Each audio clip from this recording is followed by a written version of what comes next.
안녕하십니까. 한 주 동안의 법조계 이슈와 소식을 한데 모아 심층적으로 전해드리는 로우투데이 스페셜 석대성 기자입니다.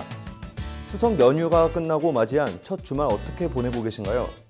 연휴 기간 미국에서 한국 판사 부부가 1살, 6살 아이들만 차량에 두고 쇼핑을 갔다가 현지 경찰에 체포돼 논란이 됐는데요. 머그샷이라고 불리는 범죄자 얼굴 사진으로 부부의 얼굴이 현지 언론에 공개되고 국내 인터넷에 유포되면서 논란이 크게 증폭됐습니다. 방치와 아동학대 사이, 알 권리와 명예훼손 사이, 한국과 미국의 법적 쟁점을 김수현 변호사의 법과 생활에서 자세히 알아봤습니다.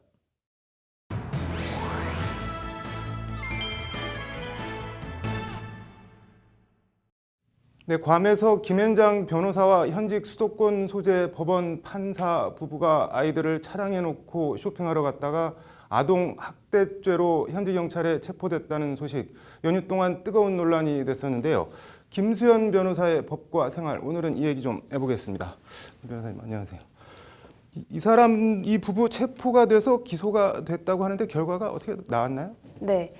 괌 현지 경찰은 아동 학대 혐의로는 기소하지 않고 네. 경범죄 혐의로만 기소를 했고요. 예. 그리고 법원에서 벌금형을 선고해서 현재 부부는 한국으로 귀국한 상태입니다. 네. 뭐 보통 경범죄 하면 우리나라에서는 뭐 노상방뇨 뭐 이런 거를 떠올리는데 어떻게 아이 차 안에 두고 나온 게 경범죄가 되나요?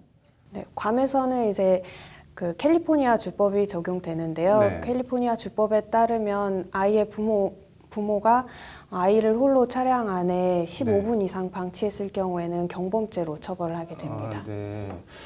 이 사건이 뜨거운 논란이 된 거는 이른바 머그샷이라고 해서 부부의 얼굴이 그 현지 언론에 공개됐고 이게 인터넷에 퍼날라지면서 더 큰 논란이 됐었는데 머그샷 이게 정확하게 뭔가요? 근데?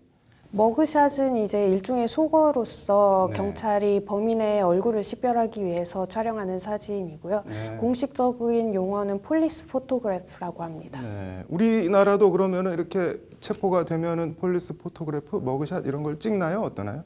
우리나라에서는 범인을 구속하기 전에 그 수용 기록부를 작성하기 위해서 그때 네. 촬영을 하게 됩니다. 아, 우리나라도 찍기는 찍네요. 네.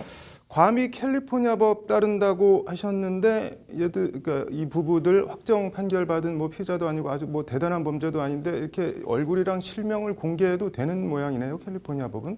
네, 미국에서는 머그샷을 공개 정보로 규정하고 있기 때문에 네. 그에 따르면 언제든지 촬영을 할 수가 있습니다. 네, 뭐 미국 법이야 그렇다고 치고 우리나라 네티즌들 이거 다 막 퍼날랐던데 이런 거는 명예훼손 이런 거에는 해당이 안 되나요?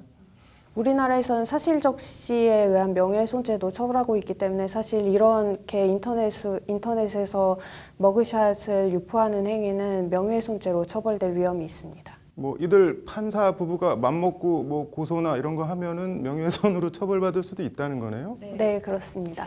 그리고 하나 더 궁금한 게 이 괌 현지 언론은 이 실명이랑 얼굴을 다 공개했는데 우리나라 언론은 뭐 윤모 변호사, 설모 판사 이렇게 익명이랑 모자이크 처리를 했는데 이것도 무슨 뭐 법이 달라서 그런 건가요? 어떤 건가요? 미국에서는 이제 앞서 말씀드린 것처럼 머그샷을 공개 정보로 규정하고 있기 때문에 공개가 가능한 것이고요. 네. 반면에 우리나라에서는 사실적시에 의한 명예훼손죄를 단순히 민사 문제로 규정하고 있을 뿐만 아니라 형사 처벌이 가능하기 때문에 네. 오히려 언론에서 더 주의를 하는 것입니다. 네. 실제로 98년도에 대법원 판례에 따르면 범죄 사건 그 내용 자체를 보도하는 것에는 공공적인 이유가 있지만 네. 단순히 범죄 사건 그 내용 자체뿐만 아니라 반드시 피의자의 신원이라든지 성명 그리고 얼굴을 공개하는 것에는 정당한 이유가 없다라고 해서 언론의 책임을 인정한 사례가 있어서 그 네. 이후에 더욱더 주의를 하게 되었습니다. 네, 그렇게 된 거였군요. 내일 차량에 아동을 방치하는 거 이거 아동 학대 여부와 법적인 처벌 이런 거에 대해서 얘기를 좀 더 들어보겠습니다. 오늘 잘 들었습니다. 감사합니다. 네, 김수현 변호사의 법과 생활, 괌 한국인 법조인 부부 차량 방치 아동학대 얘기 어제 이어 오늘도 더 해보겠습니다. 김 변호사님, 이 아동학대죄로 일단 체포가 됐는데 이게 무슨 나이나 이런 게 시간 같은 게 기준이 있나요? 어떤가요? 아동 학대는 자신이 보호할 의무가 있는 아동에게 정신적 또는 신체적인 위협을 강한 경우에 해당이 되는데요. 네. 이 사안의 경우에는 부부가 부주의하게 아이들을 차량에 두고 혼자 쇼핑을 하러 간 점이 있긴 하지만 네. 어떤 학대의 혐의, 예를 들어 그러니까 신체적이나 정신적으로 위협을 가할 정도는 아니었다라고 해서 학대 혐의를 적용하진 네. 않았고, 다만 이제 아동의 신체적 또는 정신적 건강에 위험이 발생했는지 여부와 무관하게 아동을 홀로 차량에 15분 이상 방치했기 때문에 경범죄로 처벌이 된 것입니다. 네, 미국에서는 이렇게 애들 그냥 차에 놓고 내리면 처벌받는 사례가 많이 있나 보죠, 실제로? 뭐 미국 중에서도 특히 괌같이 기온이 높은 곳에서는 아이들이 홀로 차량에 방치되었다가 사망에 이르는 경우도 많이 발생했기 때문에 이를 엄격히 처벌하고 있습니다. 네. 우리나라는 어떻게 되나요? 우리나라에서는 명시적으로 규정하고 있는 처벌 조항은 아직 없습니다. 네, 그럼 뭐 우리나라는 일단 애들 차량에 두고 나가서 자기 볼일 이렇게 맘대로 보고 돌아다녀도 일단 처벌할 수 있는 근거는 없는 거네요? 만약에 아이가 다치거나 사망했다면 과실치사상죄나 아동학대 처벌법으로 처벌이 될 수 있겠지만 실제로 그런 이유로 이를 근거로 해서 부모가 처벌된 사례는 아직까지는 없습니다. 네. 그러면은 아동학대라고 하는데 우리나라도 아동학대 방지법이 있지 않나요? 네, 뭐 아동학대라고 이제 아동복지법에서 규정을 하고 있는데요. 네. 아동복지법에서 규정하고 있는 아동학대란 보호자를 포함한 성인이 아동의 건강 또는 복지를 해치거나 정신적인 발달을 저해할 수 있는 신체적, 정신적 그리고 성적 폭력이나 가혹행위를 하는 경우나 또는 아동의 보호자가 아동을 유기하거나 방임한 경우에 해당한다고 규정을 하고 있습니다. 네. 한여름에 뭐 아이 차량에 방치했다가 이렇게 뭐 큰 일이 나는 뉴스 뭐 이렇게 왕왕 나오곤 하는데 뭐 약간 대책 마련이 어떤 식으로든 필요해 보이는데 어떻게 보세요? 네, 아무래도 대책 마련이 필요한 상황입니다. 그래서 국민의당 송금주 의원은 군전자 또는 동승자가 차량에서 벗어날 때 그 차량에 미취학 아동을 홀로 방치한 경우에 이를 형사처벌할 수 있는 도로교통법 개정안을 발의하겠다고 현재 예정한 상태입니다. 아, 그것도 도로교통법에 들어가는 모양이네요. 네. 또 하나 궁금한 게 지금 이 대법원이랑 변협에서 이 판사 부부, 변호사 부부 이 두 사람을 뭐 징계하겠다고 뭐 이렇게 자료를 뭐 소명 자료 내라 뭐 이러면서 이제 징계 절차에 일종의 징계 절차에 착수했는데 이게 징계거리가 되는 건가요? 근데 법관에 관한 징계 사유는 법관 징계법에 규정을 하고 있는데요. 네. 법관이 직무사항 의무를 위반하거나 직무를 게을리한 경우 또는 법관이 품위를 손상하거나 법원에 미신을 떨어뜨린 경우라고 규정을 하고 있습니다. 따라서 본 사안 같은 경우에는 법관의 품위를 손상한 경우에 해당되기 때문에 징계 사유에는 해당이 되게 됩니다. 네, 변호사 징계는 어떻게 되나요? 네, 변호사도 변호사로서의 품위를 손상시킨 경우에 해당하는지 여부에 관해서 우선 검토가 이루어질 예정입니다. 네, 뭐 이 변호사 남편 인터넷 카페에 잘못 알려진 측면이 많다, 억울하다, 뭐 이런 취지의 글을 올렸다가 뭐 지금은 삭제가 됐다고 하는데 본인들 입장에서야 뭐 억울한 측면이 없지 않아 있겠지만 어쨌든 뭐 판사로 변호사로 법을 다루고 뭐 누군가를 단죄하는 입장에 있는 사람들인데 아무튼 조금 본인들 옆을 뒤를 좀 돌아볼 수 있는 성찰의 시간이 됐으면 하는 바람, 개인적으로 그런 바람입니다. 잘 들었습니다. 상식과 원칙이 통하는 사회, 법률방송 현장기획. 이번 주도 따끈따끈한 소식 준비했습니다. 먼저 국민 대부분이 관심을 가질 수밖에 없는 휴대폰 단말기 값 얘기입니다. 삼성전자 프리미엄폰 갤럭시 S8 단말기 가격이 우리나라가 미국보다 2배 가까이 비싸다고 합니다. S8뿐 아니라 삼성전자와 LG전자 등 국내 휴대폰 단말기 평균 판매 가격도 해외보다 국내에서 2배 정도 비싸다고 합니다. 왜 그런지, 또 약정 할인 요금제라는 할인 아닌 할인으로 한국 소비자를 공취급하는 휴대폰 업체와 이통사들의 실태 고발합니다.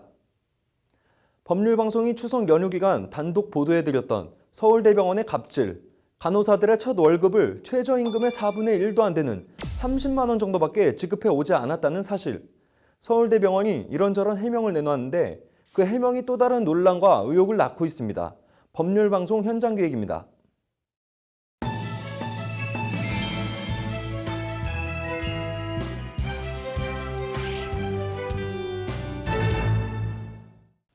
똑같은 삼성전자 프리미엄폰 갤럭시 S8이 똑같은 삼성전자 스토어에서 한국이 미국보다 최대 2배 가까이 더 비싸다고 합니다. 한국 소비자만 보험 취급을 받는 건지 다른 이유가 있는 건지 상식과 원칙이 통하는 사회 법률방송 현장기획 석대성 기자의 리포트 보시고 판단해 보시죠.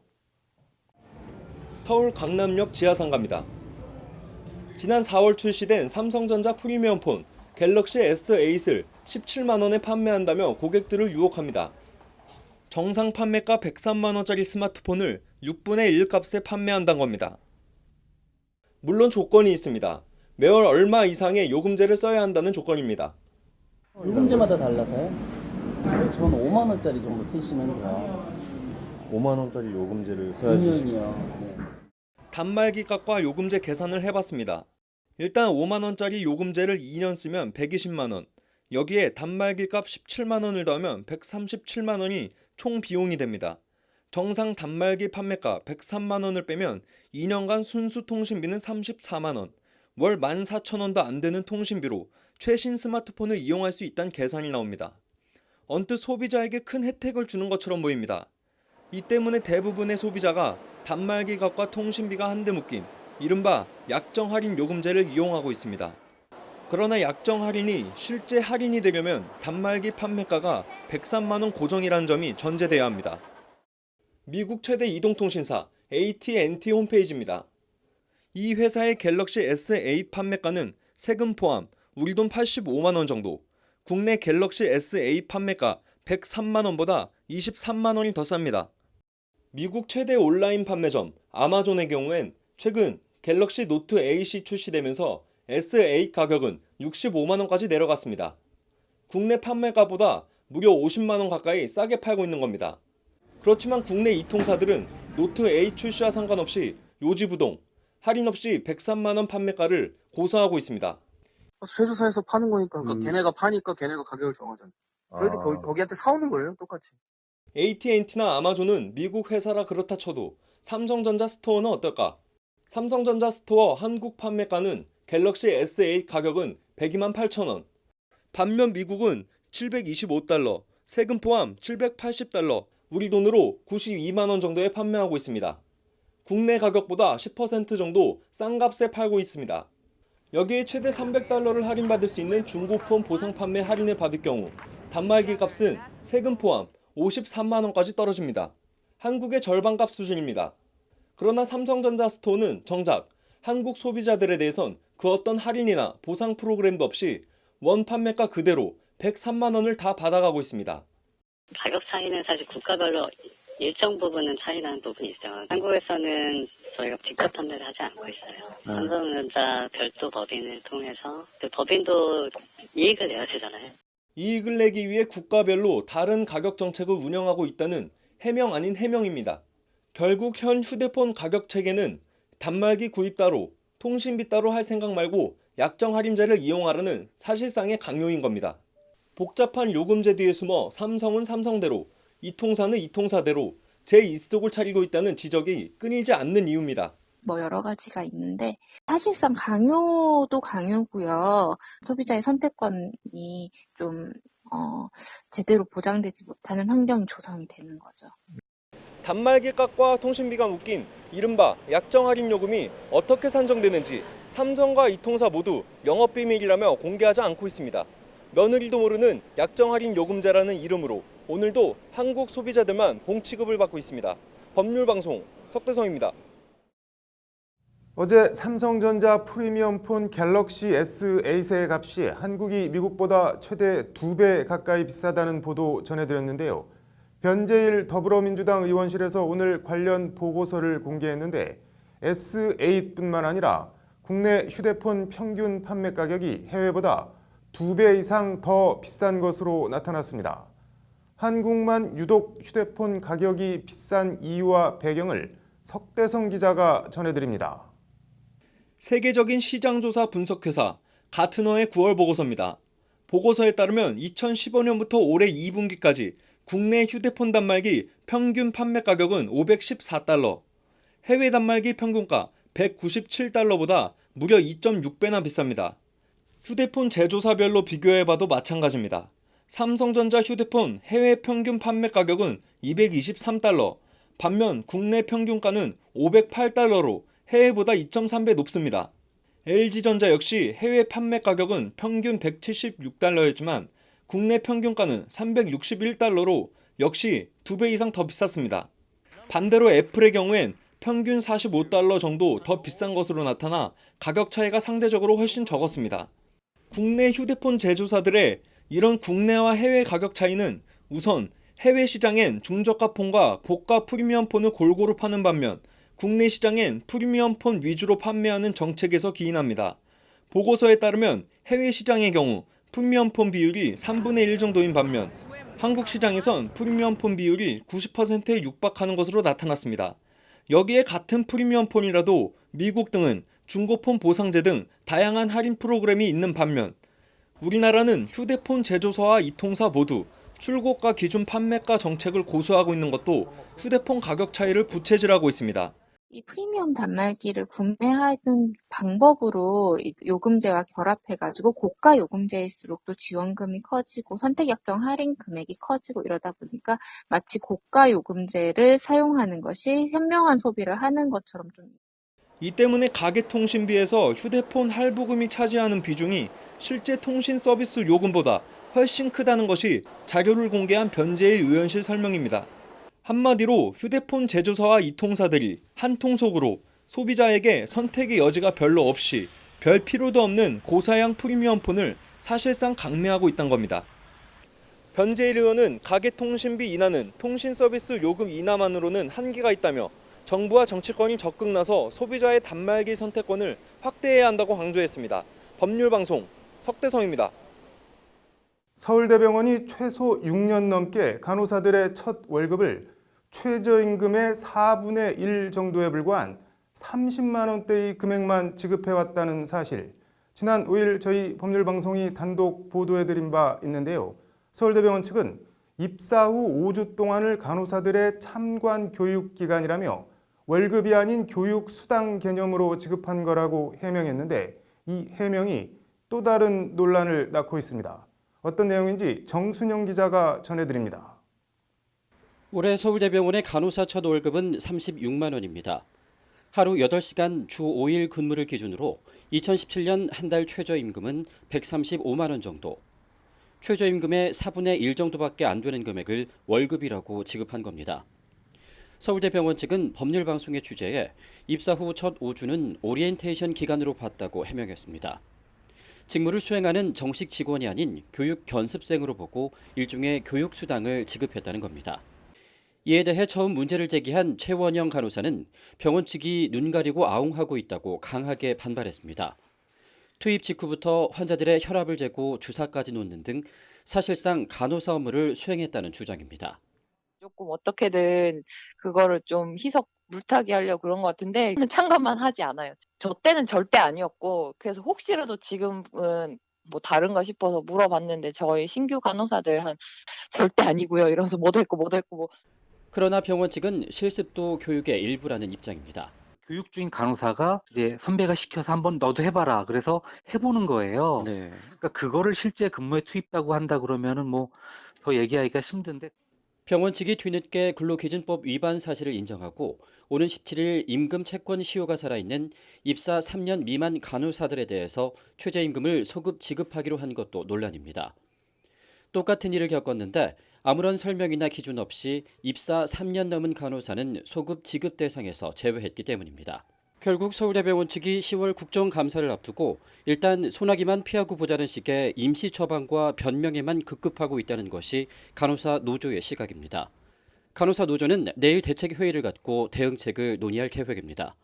법률방송 정순영입니다. 최저임금 4분의 1 수준인 30만 원대 간호사 첫 월급 지급으로 갑질 논란을 빚고 있는 서울대병원의 해명이 자꾸 다른 의혹을 더 낳고 있습니다. 서울대병원의 해명을 바탕으로 저희 법률방송이 취재를 해보니 이번엔 병원이 의료법을 위반했다는 의혹이 제기됐습니다. 상식과 원칙이 통하는 사회 법률방송 현장기획 정순영 기자의 보도입니다. 31만 2천 원. 지난 2011년 4월 서울대병원 간호사가 받은 첫 월급입니다.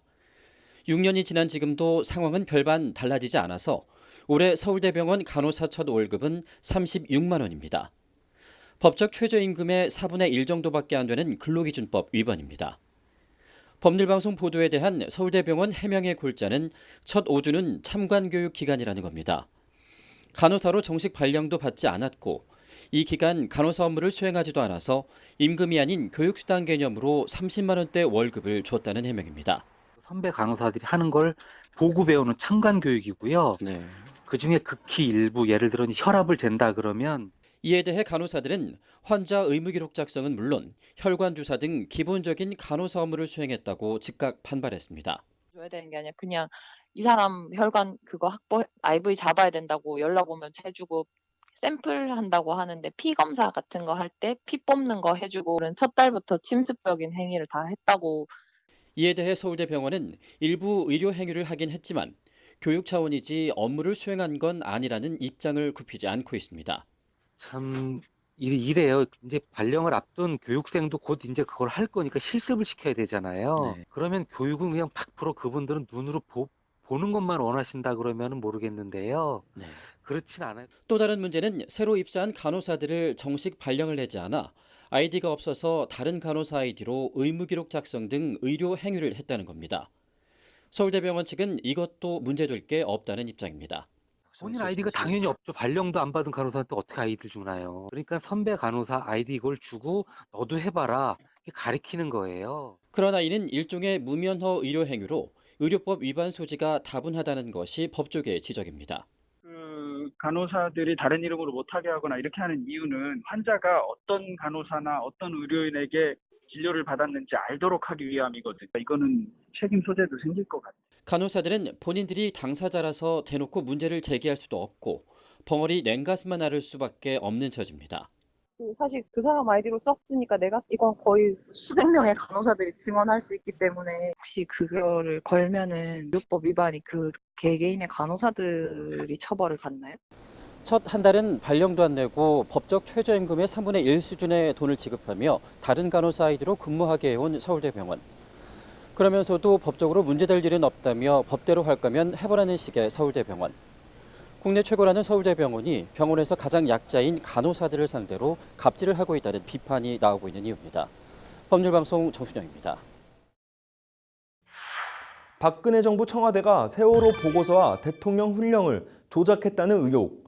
세월호 참사 구조 실패에 청와대 책임을 모면하기 위한 의도였다면 정말 뭐라고 더 언급하기도 힘들 만큼 충격적인데요. 유정훈 변호사의 미디어와 법, 보고서 조작 논란의 실체와 법적 쟁점을 들여다봤습니다.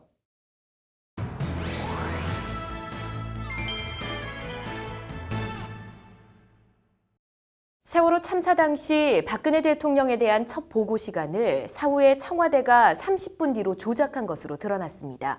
유정훈 변호사의 미디어와 법, 오늘은 세월호와 관련된 이야기 나눠보도록 하겠습니다. 안녕하십니까? 안녕하십니까? 네.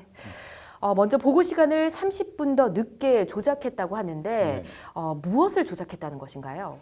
예, 그 박근혜 전 대통령이 헌법재판소에 제출한 자료에 따르면 그 당시 10시에 대통령이 최초 보고를 받게 됩니다. 그리고 15분 뒤인 10시 15분에 국가안보실장에게 상황 파악 및 지시를 합니다. 예. 그리고 재차 철저한 구조를 10시 22분경에 지시하게 됩니다. 그런데 최초 보고 시간이 9시 반이라고 한다면 예. 45분이 지난 이후에 대통령이 첫 지시를 하게 된 걸로 봅니다. 그렇다면은 30분이라는 구조 시간에서 제일 중요한 골든타임을 놓친 것이 아니냐는 것이죠. 그렇죠. 네. 그렇게 해서 골든타임을 놓친 것이라면 그 책임을 피하기 위한 그런 방편에서 시간을 조작한 것이 아니냐는 그런 문제가 제기된 것입니다. 그렇죠. 골든타임 30분이 굉장히 중요했을 텐데 일단 시간을 조작했다는 일이 또 하나 있었고 또 국가위기관리 기본 지침을 절차도 없이 고쳤다는 이야기가 있었습니다. 어떤 내용일까요? 예, 어제 청와대가 공개한 수정된 국가위기관리 지침을 보면서 말씀드리겠습니다. 예, 원 지침에는 국가안보실장이 위기 시 대통령을 보좌하고 안정적 위기관리를 위한 컨트롤타워 역할을 해야 한다고 되어 있는데 컨트롤타워 역할이 삭제됩니다.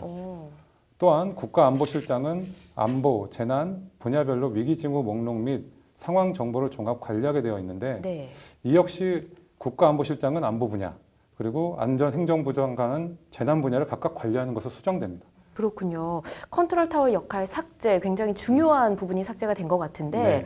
이유가 또 궁금합니다. 역시 책임 회피일까요? 네, 세월호 참사와 관련하여 청와대와 그 관계자들이 책임을 회피하기 위한 것으로 보입니다. 예.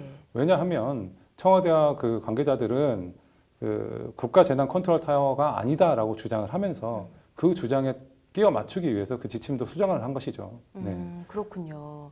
참 말문이 참 막히는 상황인 것 네. 같은데 임종석 실장이 진실 규명을 언급하면서 네. 검찰이 수사를 해야 되지 않겠느냐 이렇게 공문서 변경에 대한 이야기를 언급을 했거든요. 네. 만약에 이 수사를 하게 된다면 어떤 혐의가 적용이 될까요? 예, 보고서를 허위로 만든 부분에 있어서 그리고 허위 공문서 작성죄가 성립될 수 있고 이를 또 헌법재판소에 제출한 것은 같은 동행사죄에 해당할 여지가 있습니다. 또한 그 불법으로 변경된 지침을 그 공무원들에게 사용하게 한 것이 직권 남용이냐 또는 뭐 공무를 방해한 것이냐라는 부분에 논란은 있습니다만은 예. 이런 부분은 좀 더 따져봐야 될 것으로 보입니다. 그렇군요. 뭐 또 다르게 적용할 혐의는 없을까요? 예, 상황 보고서 자체는 또 어떻게 보면 한편의 공공 기록물로 볼 수 있습니다. 그렇죠. 그런 공공 기록물을 함부로 변경했다는 것은 그 공공 기록물 관리법에 따라서 처벌될 수 있는 것이고 그렇지만은 뭐 분명하지는 않습니다. 왜냐하면 좀 더 명확한 사실관계가 좀 파악되어야만 예. 공공 기록물 관리법이 적용될 수 있는지가 좀 명확해질 것으로 보입니다. 궁금해지는 게 만약에 적용이 된다면 형량은 어느 정도일까요? 예, 공무원이 그 직무와 관련하여 허위의 문서나 도화들을 작성하거나 또는 변개한 경우에는 7년 이하의 징역 또는 2천만 원 이하의 벌금에 처해지게 됩니다. 그렇군요. 잘 알겠습니다. 마지막으로 하나만 더 질문을 드리자면 청와대 보고서와 이 해경 보고 탑승 인원에서 차이가 난다는 이야기가 있습니다. 예, 어떤 내용일까요? 예, 사고 직후 청와대가 발표한 탑승 인원에 혼선이 있었고 예. 보고서가 조작된 것으로 보이기 때문에 탑승 인원 역시 뭔가 상황에 맞춰서 짜맞춘 것이 아니냐라는 그런 논란이 일고 있는 것입니다. 예. 뭐 결국 이런 전반의 사태가 이른바 박근혜 7시간이라는 뭐 당시 청와대의 행적에 대해서 예. 뭐 전면 재조사가 필요한 것이 아니냐라는 그런 뭐 논란이 있고 또 그런 목소리가 커질 것으로 예상되고 있습니다. 그렇군요. 참 생때 같은 수백 명의 아이들이 바닷물에 수장이 되고 있는데 보고서를 조작해서 책임을 면피할 생각을 먼저 하고 있었다니까 네. 참 허탈하고 할 말이 없어집니다. 이 세월호 유가족들이 저런 사람들이 나라를 운영했다니라는 목소리를 냈다고 하는데 아무쪼록 철저한 수사와 조사가 이루어지는지 지켜봐야 할 것 같습니다. 오늘 말씀 고맙습니다. 한 주간의 법조계 소식을 친절하게 풀어드리는 카드로 읽는 법조. 추석 연휴가 끝나고 2라운드가 시작된 박근혜 전 대통령 재판. 박 전 대통령이 받는 혐의를 알기 쉽게 총정리해봤습니다. 더불어 이른바 박원순 제안 문건과 원세훈 전 국정원장이 받고 있는 추가 혐의를 통해 MB정부 국정원의 정치 공작 실태를 생생하게 전해드립니다. 이번 주에 제59회 사법시험 2차 발표가 있었는데요. 이번을 끝으로 사법시험은 이제 완전히 폐지돼 역사의 뒤안길로 사라지게 됐습니다. 조선 변호사 시험에서 사법과 고등고시, 사법시험까지 개천에서 용나기로 불린 사시 70년 역사를 되돌아봤습니다. 카드로 읽는 법조, 지금 바로 전해드립니다.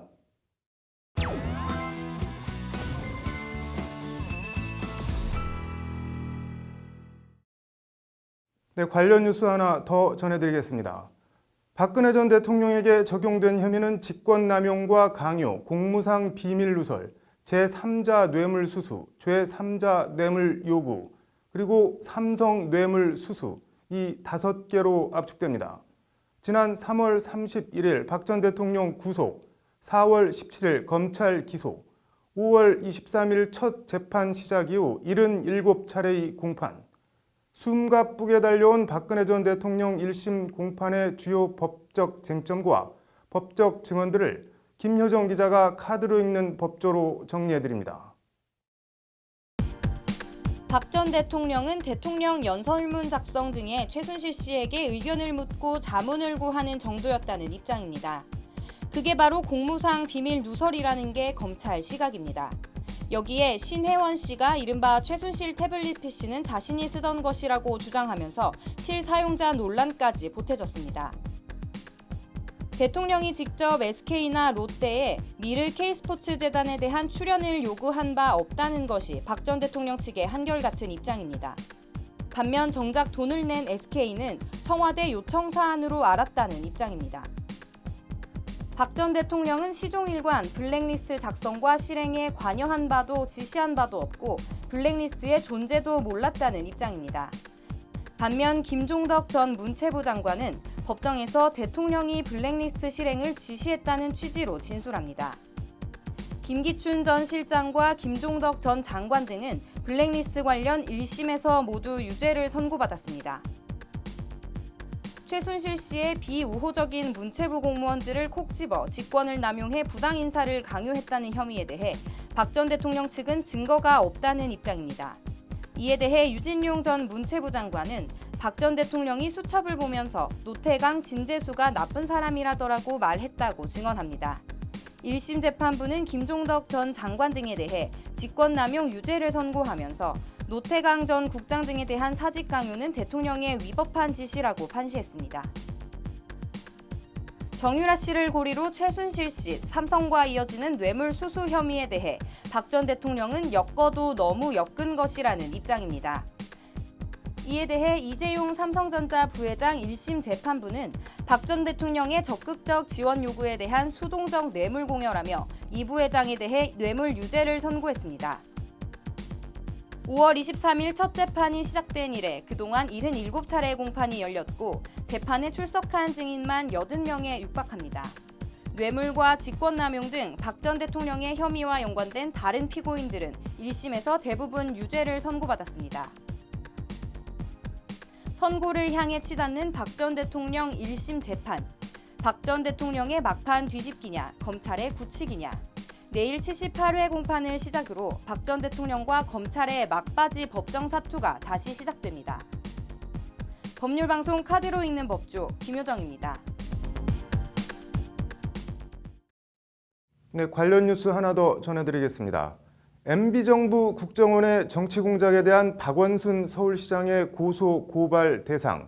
제일 처음에 이름이 올라있는 인물은 다름 아닌 이명박 전 대통령입니다.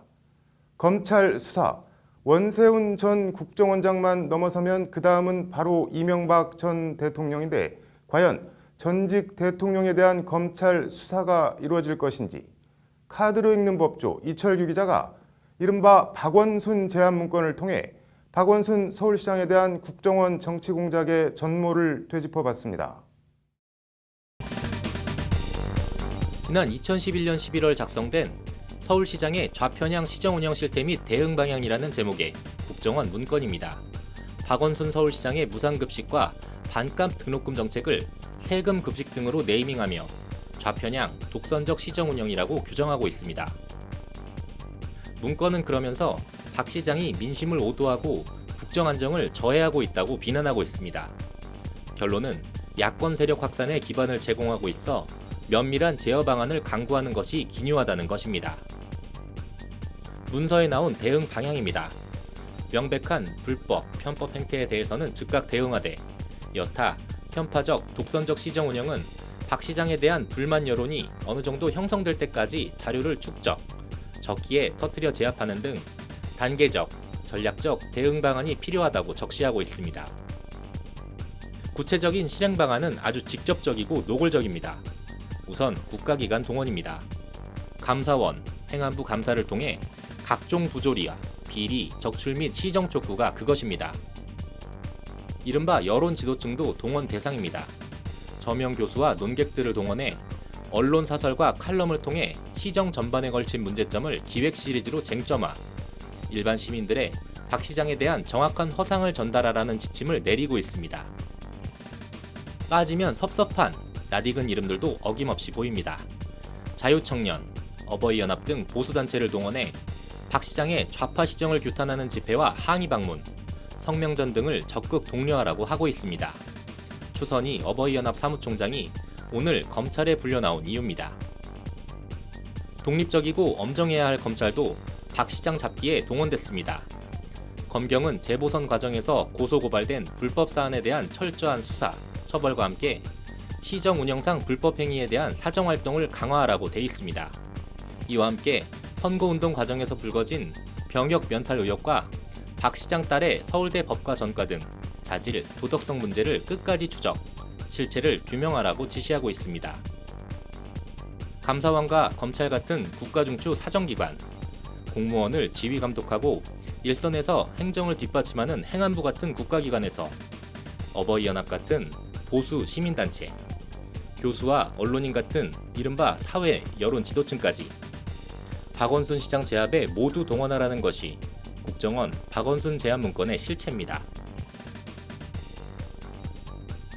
이와 관련 박원순 서울시장은 지난달 19일 원세훈 한 사람의 책임으로 끝낸다면 그것은 꼬리 자르기라고 말했습니다. 박원순 제압 문건, 국정원 정치 공작의 몸통은 이명박 전 대통령이라는 게 박 시장의 인식입니다. 이 전 대통령에 대한 고소고발은 그 연장선에 있습니다. 박원순 서울시장의 대리인 자격으로 유경기 서울시 행정일 부시장이 오늘 검찰에 출석한 것은 MB를 향해 가는 검찰 수사의 본격 신호탄입니다. 검찰이 추선희 전 어버이연합 사무총장을 오늘 다시 소환한 것도 단순히 그 한 사람 잡자고 부른 건 아닐 겁니다. 이 모든 지점들이 가리키고 있는 곳은 이명박 전 대통령입니다. 현 정부가 정말 우리에게 칼을 들이대겠다는 거면 가만히 있을 수 없다. 내가 지금은 말을 아끼고 있지만 때가 되면 나설 것이다. 나설 때가 올 것이다. MB의 입이었던 이동관 전 청와대 홍보수석이 MB의 뜻이라며 전한 말입니다. 현 정부가 정말 우리에게 칼을 들이대겠다는 거면 MB 스스로 검찰 칼끝이 본인의 턱 밑까지 다가왔음을 직감하는 모양입니다. 검찰이 이 전 대통령을 조사하는 그날이 올지, 가만히 있지 않겠다는 MB가 어떻게 나올지, 전직 대통령에 대한 검찰 조사라는 반복되는 불행한 역사지만 어떻게 전개되고 그 결과가 어떻게 될지 궁금해지는 건 어쩔 수 없습니다. 법률방송 카드로 읽는 법조 이철규입니다. 네, 조선 변호사 시험에서 제59회 마지막 사법시험까지 곡절도 사연도 많았던 사법시험.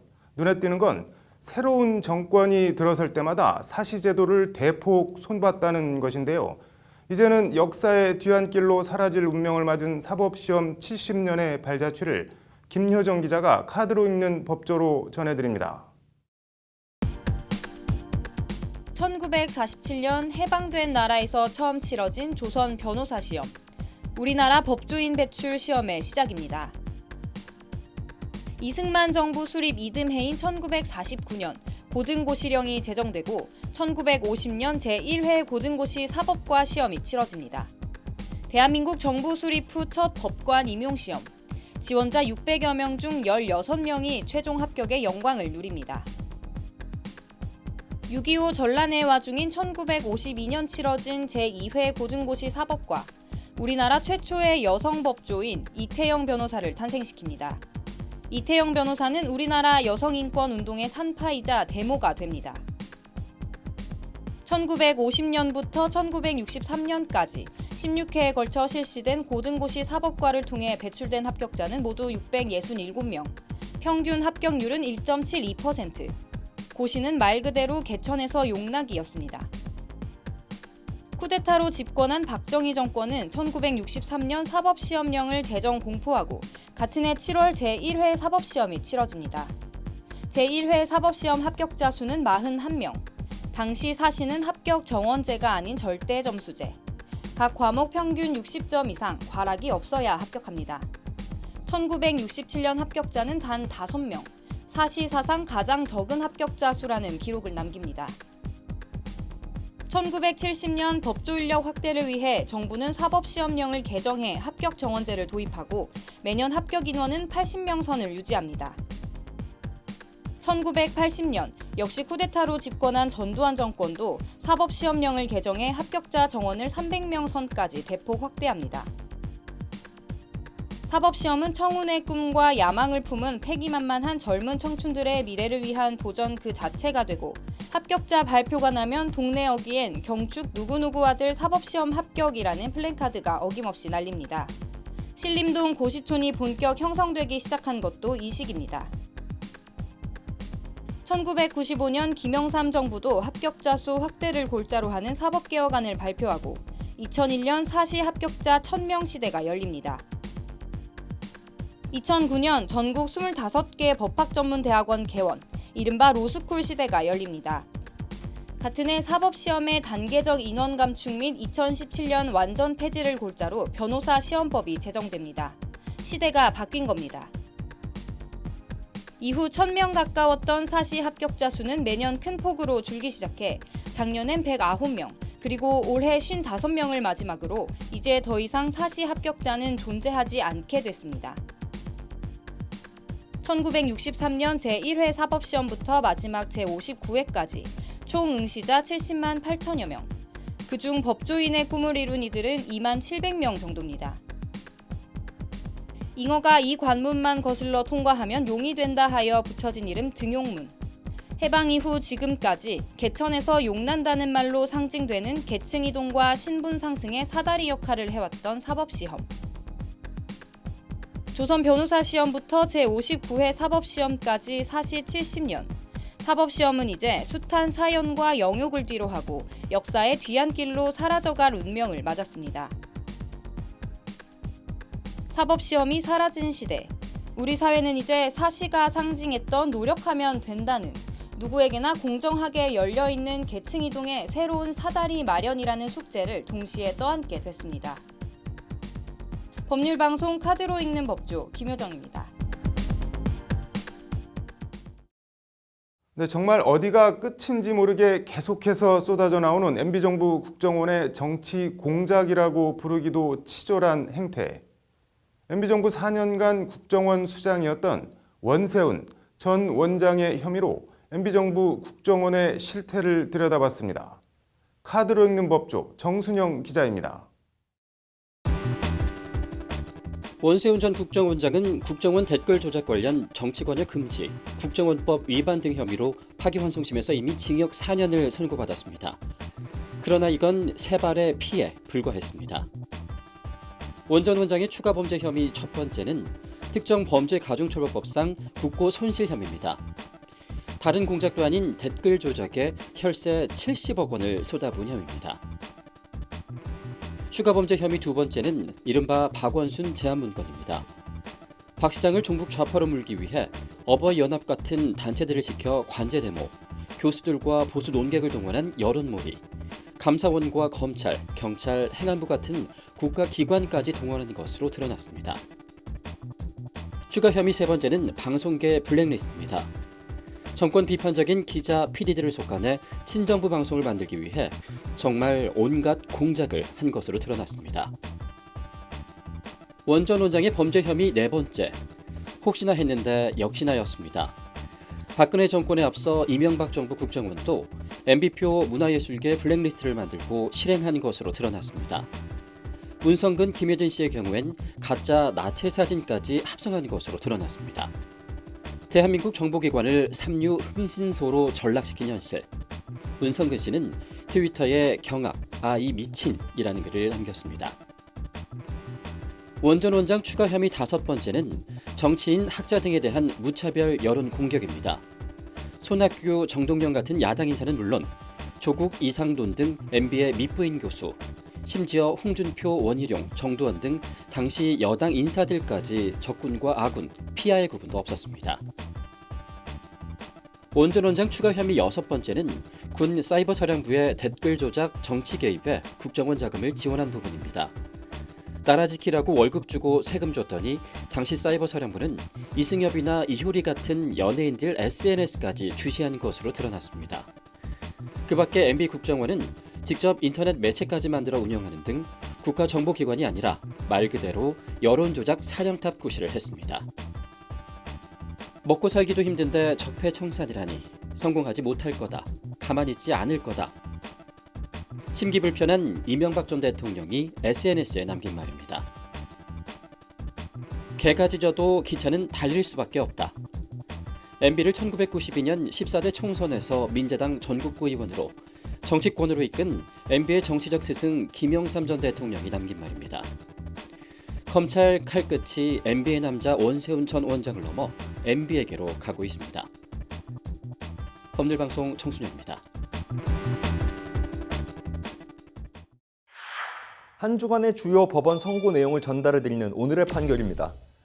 병원 응급실에서 근무하던 간호사가 음주운전 사고를 내고 실려온 화물차 운전자의 피를 뽑았다가 무면허 의료행위로 고발당한 황당한 사연과 동거녀를 기괴한 방법으로 협박한 40대 남성이 법정에서 술에 취해 심신미약 상태였다고 주장했지만 재판부에 의해 징역 2년의 실형을 선고받은 이야기 등 전해드립니다.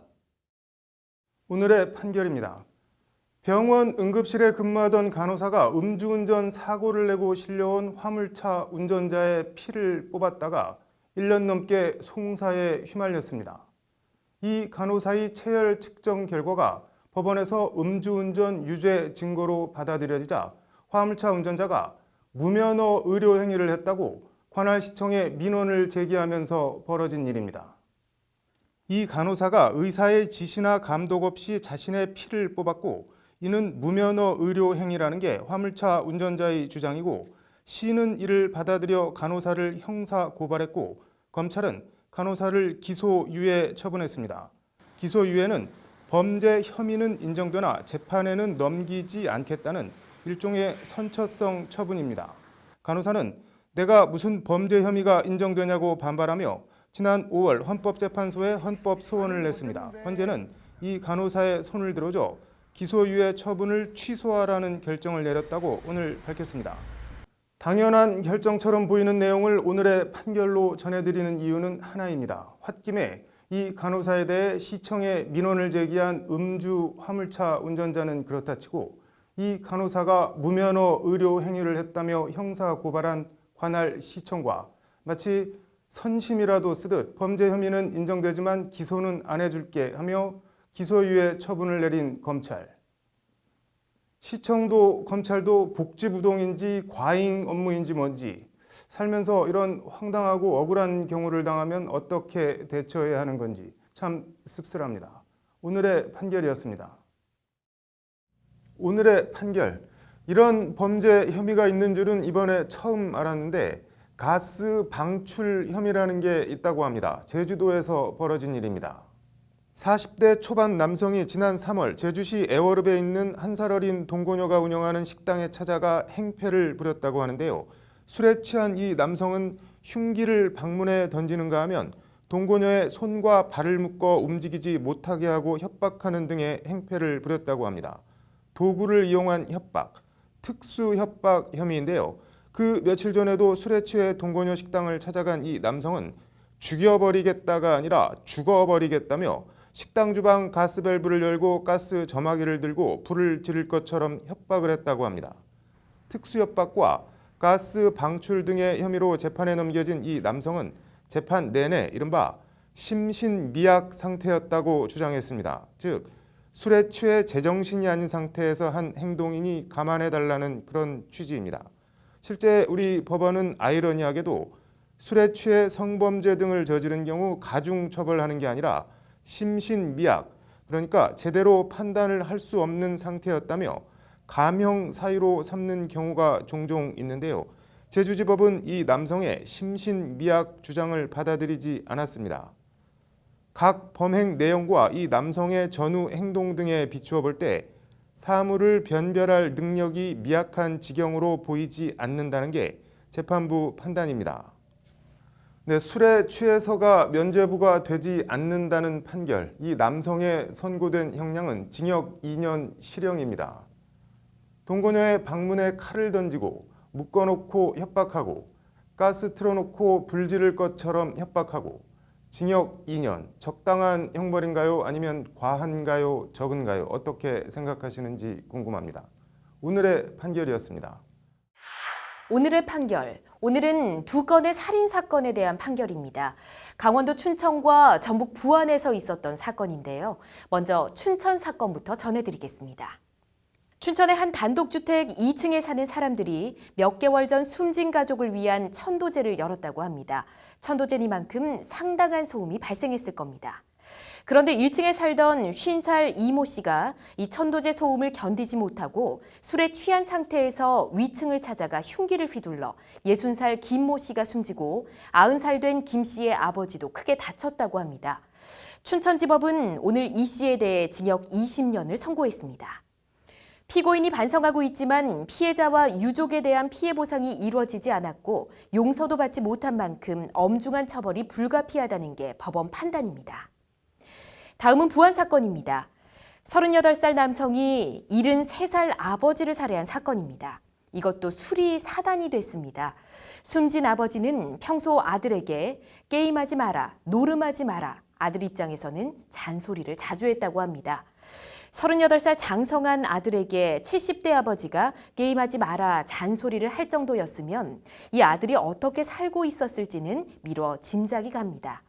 이 아들은 아버지의 잔소리가 듣기 싫다며 술에 취해 발로 마구차 아버지를 숨지게 했습니다. 굳이 형법상 혐의를 들자면 특수 존속 폭행치사입니다.